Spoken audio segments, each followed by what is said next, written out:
Hello friends, welcome back to Pragati Mantra classes. My name is Shivangi Agarwal. So students, जैसे कि हमारी science की लेक्चर सीरीज चल रही थी और हमारा चैप्टर चल रहा था पौधों में प्रजनन व उसके प्रकार, और लास्ट क्लास में हम लोगों ने देख लिया था फूल की संरचना, यानी कि जितने भी फ्लावर्स के पार्ट हो सकते हैं, क्या क्या उसके मेन पार्ट होते हैं, क्या क्या उनका फंक्शन होता है, ये सब कुछ हम डिस्कस कर चुके थे। अब इसी अपनी सीरीज़ को आगे बढ़ाते हुए चैप्टर के कंटिन्यूएशन में अब हमें समझना होगा, जैसे कि हम लोगों ने, आपको अगर याद हो तो लास्ट क्लास में डिस्कस किया था कि मेनली जो हमारा फ्लावर होता है उसके 4 पार्ट्स होते हैं। कौन कौन से? कोरोला, ठीक है, यानी कि दल चक्र, फिर था हमारे पास बाह्य दल चक्र, फिर था हमारे पास पुंकेसर या फिर जिसको हम बोलते हैं पुमंग, और चौथा था हमारे पास जायांग या फिर जिसको हम बोलते हैं स्त्री केसर। अब देखिए स्टूडेंट्स, होता क्या है कि ये जो हमारे पास दल चक्र है और बाह्य दल चक्र है, ये तो आपको हर तरीके के फ्लावर्स में देखने को मिलेगा ही मिलेगा, ठीक है। लेकिन कुछ फ्लावर्स हमारे पास ऐसे होते हैं स्टूडेंट्स, जिसमें क्या होता है कि आपको केवल एक ही लिंग, ठीक है, या तो आपको मेल पार्ट या फिर आपको फीमेल पार्ट देखने को मिलेगा, या फिर कुछ फ्लावर्स ऐसे होते हैं हमारे पास जिसमें आपको दोनों ही तरह के लिंग, यानी कि फीमेल और मेल पार्ट्स दोनों ही आपको देखने को मिलते हैं। वहीं कुछ ऐसे भी होते हैं कि जिसमें आपको कोई भी लिंग देखने को नहीं मिलेगा। तो इसी के बेसिस पे हम क्या कर सकते हैं, अपने फ्लावर को 3 पार्ट्स में डिवाइड कर सकते हैं, या वैसे तो मेनली 2 में किया जाता है। एक होते हैं हमारे एक लिंगी, एक होते हैं हमारे द्विलिंगी, और फिर होते हैं हमारे बंध्य, ठीक है, जिनमें कोई भी लिंग नहीं होता। ये आपके लिए इतना कुछ खास इंपॉर्टेंट नहीं है, बट ये आपके लिए इंपॉर्टेंट है, जिसको हम बोलते हैं यूनिसेक्सुअल, और द्विलिंगी को हम बोलते हैं बाईसेक्सुअल। तो नाम से ही समझ में आ रहा है यूनि, जिसमें कोई भी एक आपका जो सेक्स है वो प्रेजेंट होगा, चाहे मेल चाहे फीमेल, दोनों में से कुछ भी हो सकता है। लेकिन बाईसेक्सुअल में आपके दोनों ही सेक्सेस प्रेजेंट होते हैं। तो अगर अब इनके एग्जाम्पल की बात कर लें, क्योंकि एग्जाम्पल आपसे पूछ लिया जा सकता है एग्जाम में कि किसी एक लिंगी पौधे का उदाहरण बताइए, या दो लिंगी जो द्विलिंगी होता है उस पौधे का उदाहरण बताइए। तो एक लिंगी में स्टूडेंट्स मेनली आपके आते हैं लौकी या कद्दू, जिसे हम बोलते हैं बिटर गॉड, ठीक है, वो। और बाईसेक्सुअल यानी कि द्विलिंगी में आपके आते हैं मेनली रोज़ हो गया, गुड़हल हो गया, ये सब आपके आते हैं द्विलिंगी बाईसेक्सुअल में। तो ये एग्जाम्पल आपको मोस्ट इंपॉर्टेंटली याद रखने हैं। और अगर मैं बंधे की बात कर देती हूँ, तो जो गेंदा होता है वो हमारा स्टूडेंट्स बंधे में आता है। तो आई होप स्टूडेंट्स यहाँ तक आपको सारी चीज़ें क्लियर हैं। अब हम चलते हैं इसी टॉपिक के, इसी चैप्टर के एक और नए टॉपिक पर, जिसको हम बोलते हैं पॉलिनेशन यानी कि परागण। तो आइए स्टूडेंट्स, अब हम डिस्कस करते हैं पॉलिनेशन यानी कि परागण के बारे में। अब देखिए परागण होता क्या है। मैंने आपको लास्ट क्लास में जब संरचना बताई थी तो उस टाइम पे बताया गया था कि ये क्या थे, हमारे परागकोश, जिसके अंदर क्या रहते हैं, परागकण रहते हैं, ठीक है।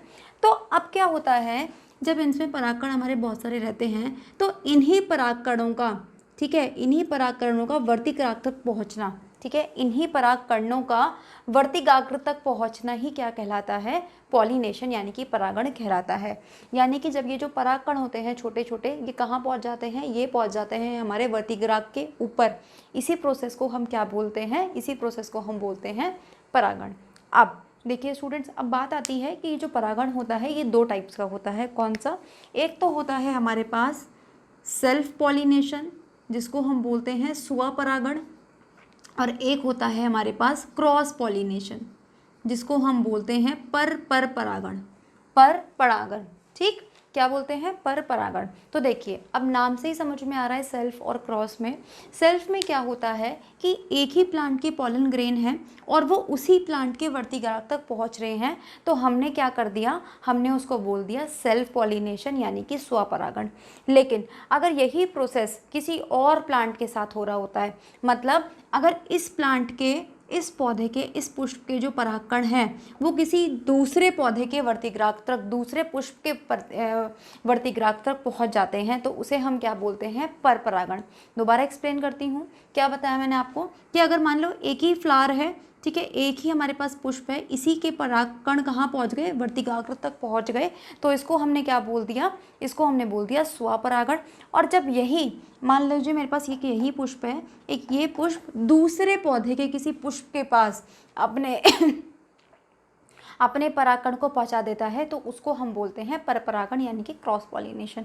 आई होप स्टूडेंट्स इसमें आपको कोई प्रॉब्लम नहीं होगी। लेकिन अब बात आती है कि आखिर ये जो परागण होते हैं, ठीक है, पराग के कण होते हैं, पॉलन ग्रेन्स होते हैं, ये किस तरीके से वर्तिकाग्र तक पहुंच सकते हैं, क्या क्या मीडियम हो सकते हैं, क्या क्या माध्यम हो सकते हैं, तो अब उनके बारे में डिस्कस करेंगे। तो मेनली स्टूडेंट्स ये 4 तरीके से, ठीक है, 4 तरीके से ये जो पॉलिनेशन का प्रोसेस है ये फुलफिल हो सकता है। ठीक है, कैसे कैसे?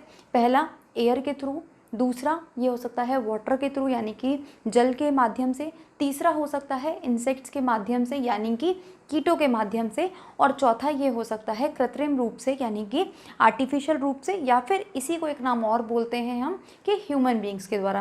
भाई कृत्रिम रूप से कौन उसको प्रोसेस में लाएगा, हम ह्यूमन बींग्स ही तो लेकर आ रहे हैं, तो या तो इसको मानव द्वारा भी बोल देते हैं या फिर इसको कृत्रिम रूप से भी बोल देते हैं, दोनों तरीके के इसके नाम हैं। तो 4 वेज होते हैं हमारे पास। तो अब हम एक एक करके इसको डिस्कस करेंगे कि आखिर ये 4 वेज किस तरीके से काम करते हैं, कौन से पुष्पों पर काम करते हैं। तो देखिए स्टूडेंट्स, सबसे पहले हम बात करते हैं कि वायु से यानी कि एयर के थ्रू जो कौन से ऐसे पौधे होते हैं, कौन से ऐसे फूल होते हैं जो कि जिनमें कि परागण संपन्न होता है। तो ध्यान रखिएगा स्टूडेंट्स, जो फ्लावर्स हमारे बहुत ज़्यादा मात्रा में होते हैं, ठीक है, और साथ ही साथ वो गंधहीन होंगे, साथ ही साथ उनमें मकरंद भी नहीं पाया जाएगा। अब मकरंद का मतलब क्या होता है? मकरंद का मतलब होता है खास तरीके का मीठा जूस, यानी कि जिसको हम इंग्लिश में बोलते हैं नेक्टर। तो आपने देखा होगा ना कि जो बटरफ्लाइज होती हैं या जो मधुमक्खियाँ होती हैं वो फूलों पर जाकर क्यों बैठती हैं? क्योंकि वो फूलों का रस चूसती हैं। लेकिन कई पौधों में, कई पुष्पों में ये रस नहीं पाया जाता, ठीक, तो उन पर जाके तो प्लांट्स, वो जो इंसेक्ट्स हैं वो नहीं बैठेंगे, तो कैसे संपन्न होगा? तो ऐसे पौधों में, ऐसे पुष्पों में संपन्न होती है ये प्रक्रिया वायु के द्वारा। और होता क्या है, मेनली ये बहुत ज़्यादा क्वांटिटी में होते हैं। जैसे कि इसका सबसे अच्छा एग्जाम्पल मैं ले सकती हूँ यहाँ पे गेहूँ, वीट, ठीक है, इसका बहुत अच्छा एग्जाम्पल हो सकता है। आपने देखा होगा कि जब गेहूं की खेती होती है तो वो बहुत बड़े स्केल पर, बहुत बड़े पैमाने पर की जाती है और उसमें कोई खुशबू भी नहीं होती, तो कैसे होगा पॉलिनेशन? तो वहाँ पे होता है एयर के थ्रू। जब हवा चलती है तो वो जो बालियाँ होती हैं वो एक दूसरे में टकराती हैं, जिसकी वजह से पॉलिनेशन हो जाता है, परागण हो जाता है, और जो हमारा फ्रूट है, ठीक है, जो पार्ट हमें चाहिए वो बनना शुरू हो जाता है। इसी तरीके से नेक्स्ट है हमारे पास जल, वाटर। तो वाटर के थ्रू भी ये जो प्रक्रिया होती है ये संपन्न होती है। तो ऐसे परागकण या ऐसे प्लांट्स जो कि वाटर के आसपास रहते हैं, ठीक है, तो उन पौधों में, उन पुष्पों में ये जो प्रक्रिया होती है जल के द्वारा संपन्न करी जाती है। अब स्टूडेंट्स यहाँ पे एक कन्फ्यूजन रहता है हमेशा कि बहुत से स्टूडेंट्स ये मान लेते हैं कि लोटस क्योंकि पानी में रहता है, ठीक है, पानी में ग्रो करता है, तो उसमें भी पॉलिनेशन या परागण की जो प्रक्रिया होती है वो जल द्वारा संपन्न होती है। तो वहाँ पे ऐसा नहीं होता। ध्यान रखिएगा स्टूडेंट्स, मैंने बोला है कि लोटस में यानी कि कमल के फूल पे ये प्रक्रिया जल के द्वारा संपन्न नहीं होती, बल्कि वहाँ पर होती है इंसेक्ट्स के द्वारा, कीट के द्वारा। आपने देखा होगा कि जो भौरा होता है, ठीक है, वो कमल के फूल पर बैठता है और वही जो कीड़ा होता है वही इस परागण की प्रक्रिया को संपन्न करवाता है। तो ध्यान रखिएगा, जल अगर कभी भी आपसे पूछ ले जाए कि कमल के फूल में कैसे होती है ये प्रक्रिया संपन्न, तो वो होती है हमारी इंसेक्ट्स के थ्रू, कीटों के थ्रू, ठीक है, कभी भी वो जल के थ्रू नहीं होती। बल्कि यहाँ पे तो हमारे एग्जाम्पल आते हैं वाटर लिली वगैरह के, ठीक है, वाटर लिली हमारा जल के थ्रू होता है और कीट के थ्रू हमारा होता है लोटस। तो कीट में अब क्या होता है, इंसेक्ट्स में क्या होता है कि जो छोटे छोटे इंसेक्ट्स होते हैं स्टूडेंट्स, वो जब परागकण पर आकर बैठते हैं यानी कि इस फ्लावर पर आकर बैठते हैं, तो उनके पैरों में क्या होता है कि छोटे छोटे हेयर्स होते हैं। जैसे हमारी बॉडी पे हेयर्स होते हैं, ऐसे ही उन इंसेक्ट्स की, कीटों की बॉडी पर भी छोटे छोटे हेयर्स होते हैं। और जब वो जो कीट होते हैं वो इस एंथर पर आके बैठते हैं, इस परागकोश पर आके बैठते हैं, तो उनके पैरों से कुछ परागकण चिपक जाते हैं, ठीक है। अब वो परागकण वहाँ चिपक गए, अब वही कीट ने क्या करा, वो बैठ गया वहाँ उसे वर्तिग्राग पर जाकर, ठीक है, किसी भी फूल के वर्तिग्राग पर जाकर बैठ गया। और जैसा कि आपको बताया गया था ऑलरेडी कि ये जो वर्तिग्राग होता है यानी कि ये जो हमारे पास स्टिग्मा होता है ये थोड़ा चिपचिपा होता है। चिपचिपा होने की वजह से ये जो हमारे पोलन ग्रेन्स होते हैं यानी कि जो परागकण होते हैं वो उस पर चिपक जाते हैं और ये जो प्रक्रिया है ये संपन्न हो जाती है। इसके बाद है हमारे पास चौथा तरीका ह्यूमन बींग्स द्वारा।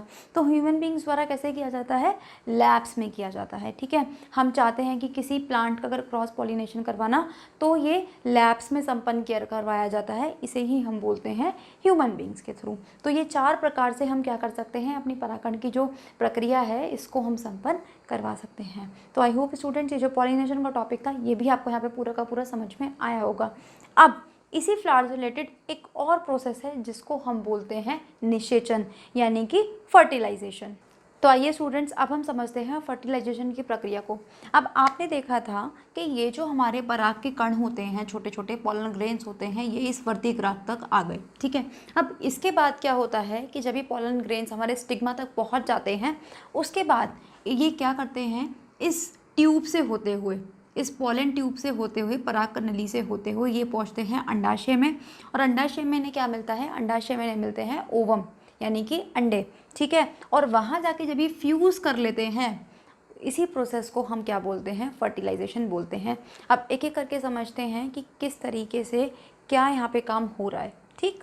तो अब देखिए स्टूडेंट्स, अगर आपको याद हो तो जब मैंने आपको ये स्ट्रक्चर समझाई थी, संरचना समझाई थी, तो मैंने आपको उसमें एक चीज़ बताई थी कि जो हमारा पुंकेसर वाला पार्ट होता है, जो हमारा पुमंग पार्ट होता है, यानी कि जो हमारा मेल वाला पार्ट होता है, वो हमेशा मोबाइल होता है। मोबाइल का मतलब कि वही हमेशा एक जगह से दूसरी जगह ट्रेवल करता है। बाकी जो हमारा ये गाइनीशियम वाला पार्ट होता है, स्त्री केसर का पार्ट होता है, ये एक जगह स्थिर रहता है, ठीक है। तो होता क्या है कि जब हमारा जो मेल गैमीट होता है, ठीक है, वो जब हमारे फीमेल गैमीट से फ्यूज़ करता है, ठीक है, फ्यूज़न होने के बाद क्या बनाता है, वो बनाता है ज़ाइगोट, ठीक है। तो इसी प्रक्रिया को हम क्या बोलते हैं, इसी को हम बोलते हैं फर्टिलाइजेशन। अब इसको मैं हिंदी में एक्सप्लेन करती हूँ कि एक्चुअली में क्या हो रहा है। देखिए स्टूडेंट्स, हमारे पास होते हैं गैमीट, गैमीट जिसको हम बोलते हैं युग्मक।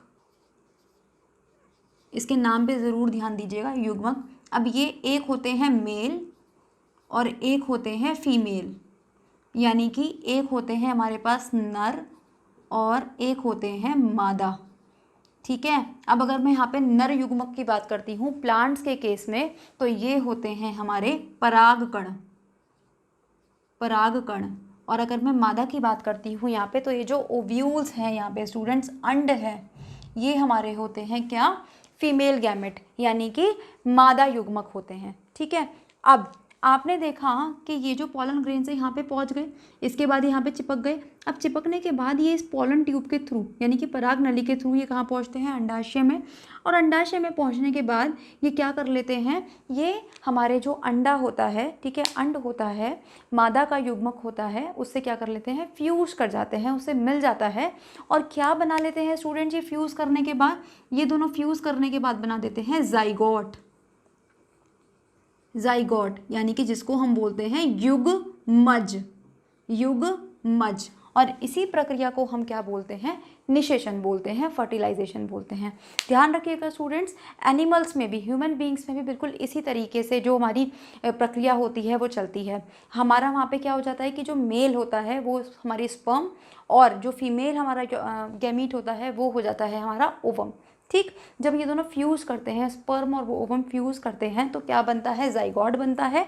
और अब ये जो ज़ाइगोट है, जैसे कि अगर मैं ह्यूमन बींग्स में बात करती हूँ, तो इसका क्या टाइम होता है, 9 मंथ 10 डेज़ हमारा स्टैंडर्ड टाइम होता है।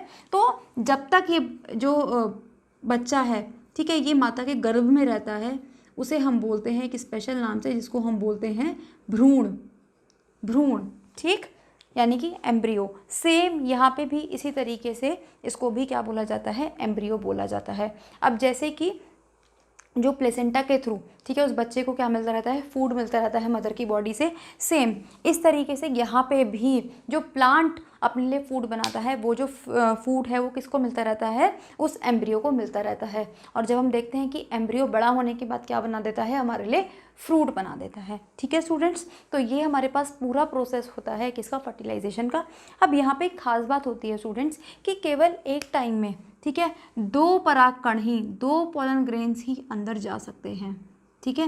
ये यहाँ पे एक बहुत खास बात होती है। और दूसरी खास बात कि जो फर्टिलाइजेशन का प्रोसेस है, ये केवल उच्च स्तरीय पादपों में ही देखा जाता है, यानी कि जो हमारे हाई क्लास फ्रूट्स होते हैं, हाई क्लास प्लांट्स होते हैं, केवल उन्हीं में देखा जाता है। जैसे कि एप्पल हो गया, मैंगो हो गया, इसी टाइप के आपको क्या कहते हैं, प्लांट्स में ये जो फर्टिलाइजेशन की प्रोसेस है ये आपको देखने को मिलेगी। जो हमारे छोटे मोटे प्लांट्स हैं उसमें आपको ये नहीं देखने को मिलती। तो आई होप स्टूडेंट्स, इस लेक्चर में जो हमने पॉलिनेशन और फर्टिलाइजेशन को पढ़ा, समझा, ये हमें अच्छे से समझ में आया होगा और अच्छा भी लगा होगा। तो अगर अच्छा लगा है तो वीडियो को लाइक करना ना भूलें, शेयर करना ना भूलें। चैनल पर नए हैं तो सब्सक्राइब कर दें, बेल आइकन को हिट कर दें ताकि आने वाले सारे नोटिफिकेशन आपको टाइम से मिलते रहें। प्लस इस क्लास का PDF प्राप्त करने के लिए आप हमारे टेलीग्राम चैनल से जुड़ सकते हैं, जिसका लिंक आपको डिस्क्रिप्शन बॉक्स में दे दिया गया है। और अब आप हमें इंस्टा पर भी फॉलो कर सकते हैं तथा हमारी किसी भी प्लेलिस्ट पर पहुंचने के लिए आप हमें डिस्क्रिप्शन में सारे लिंक दे दिए गए हैं, तो आप वहाँ से डायरेक्टली पहुँच सकते हैं। और एक इम्पॉर्टेंट यहाँ पे मैं आपको न्यूज़ और देना चाहूँगी कि अब से हम लाइव आएंगे, लाइव आने के जितने भी नोटिफिकेशंस हैं वो आपको जल्दी प्रोवाइड कर दिए जाएंगे। तो चैनल से जुड़े रहिए, सब्सक्राइब कर लीजिए ताकि आपको सारे नोटिफिकेशंस मिलते रहें। और उन लाइव सेशंस में हम मेनली क्या करने वाले हैं, मैथ्स के प्रैक्टिस सेट, मैथ्स का जितना भी कंटेंट था वो तो मैं आपको पढ़ा ही चुकी हूँ, अब मैं आपके लिए उनके लिए प्रैक्टिस सेट लेकर आने वाली हूँ। तो हमसे जुड़े रहिए, लाइव सेशन को ज्वाइन करिए। मिलते हैं नेक्स्ट क्लास में एक और नए टॉपिक के साथ, तब तक पढ़ते रहिए। All the very best.